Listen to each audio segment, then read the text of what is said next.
Shalom, selamat pagi saudara dan saudariku yang kekasih dalam Tuhan Yesus Kristus.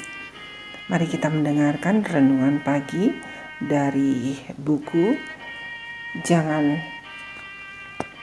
Kita Melupakan Sejarah. Dan judul renungan hari ini tanggal 23 Januari, Gerakan Bulan Ketujuh.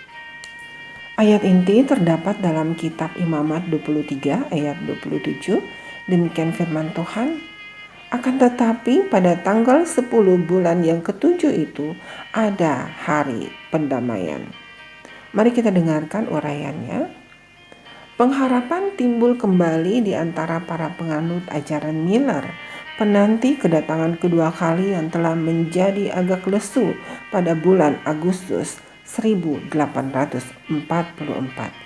ketika seorang pendeta Metodis bernama Samuel S. Snow menunjukkan dari Alkitab bahwa mereka telah melihat tanggal yang salah untuk penggenapan nubuatan 2300 hari dalam Daniel 8 ayat 14. Miller sendiri telah mengemukakan logika pemahaman baru tersebut dalam sebuah artikel di Science of the Times pada tanggal 17 Mei 1843.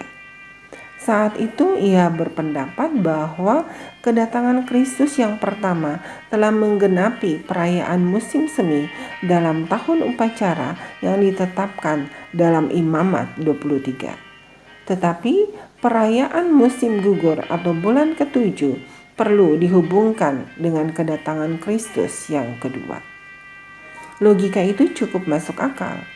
Bagaimanapun, persembahan buah sulung, yaitu kematian Kristus sebagai domba Paskah dan pencurahan Roh Kudus pada hari Pentakosta, semuanya telah terjadi seperti yang ada di Perjanjian Baru. Tetapi tidak satu pun dari perayaan bulan ketujuh yang dikaitkan dengan masa panen telah digenapi selama periode Perjanjian Baru. Fakta-fakta tersebut mengarahkan Miller untuk menyarankan agar para pengikutnya menantikan bulan ketujuh dalam tahun keagamaan Yahudi untuk penggenapan nubuatan yang mereka identifikasi sebagai kedatangan kedua. Miller bisa saja telah mengembangkan argumen bulan ketujuh pada bulan Mei 1843, tetapi ia mengabaikan masalah tersebut dan hanya merujuk pada penanggalan bulan pertama atau Paskah Yahudi. Namun, Samuel Snow mengikuti logika William sampai ke kesimpulan alamiahnya. Sambil menantikan kedatangan Kristus kembali pada akhir 2300 hari, ia meramalkan bahwa Yesus akan datang pada 22 Oktober 1844, yaitu bulan ketujuh dalam tahun Yahudi sebagai hari penebusan dosa.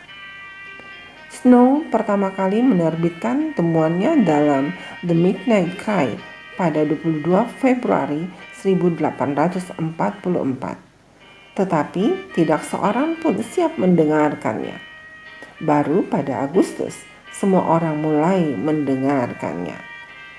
Gerakan bulan ketujuh menggemparkan penganut ajaran Miller. Dalam terbitan The Midnight Cry, tanggal 3 Oktober, Short Stories menyatakan bahwa saya menulis dengan perasaan yang belum pernah saya alami sebelumnya. Tanpa diragukan lagi, dalam benak saya, hari ke-10 bulan ke-7 akan menjadi saksi penampakan Tuhan kita Yesus Kristus di awan-awan. Kita akan berada dalam beberapa hari menjelang peristiwa itu. Sekarang tibalah seruan tengah malam yang sebenarnya. Seruan sebelumnya hanyalah tanda peringatan. Sekarang yang sebenarnya sudah terdengar. Dan betapa kusyuknya saat itu. Sekarang inilah kegembiraan yang sesungguhnya. Bagaimana Anda hidup jika Anda percaya bahwa Anda dapat menghitung secara matematis bahwa Yesus akan datang dalam waktu kurang dari 3 minggu? Seperti itulah seharusnya cara kita menjalani hidup setiap hari. Saudaraku, demikianlah renungan pagi hari ini, tanggal 23 Januari, hari Jumat. Selamat hari persiapan menyambut Sabat. Tuhan Yesus memberkati. Amin.